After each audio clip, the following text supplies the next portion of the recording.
Hello and welcome back to my programming channel. In this video, we are going to discuss two important concepts in object-oriented programming: abstract classes and interfaces. Let's start by defining what abstract classes are. An abstract class is a class that cannot be instantiated. It is only meant to be subclassed by other classes. Abstract classes are used to define a common interface or behavior that the subclass must implement. To define an abstract class, we use the keyword abstract followed by the class definition. Let me show you an example. In this example, we have defined an abstract class named animal. We have also defined an abstract method named makeSound. Notice that we have only defined the method signature, but not the method body.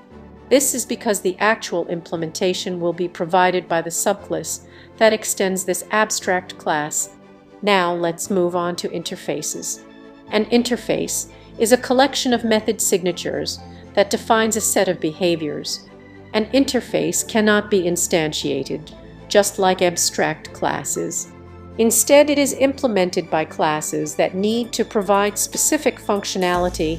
To define an interface, we use the keyword interface followed by the interface definition. Here's an example. In this example, it contains two methods, drive and stop. Any class that implements this interface must provide an implementation for these two methods.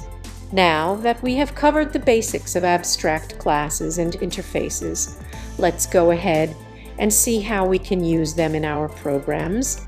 Thanks for watching and happy coding!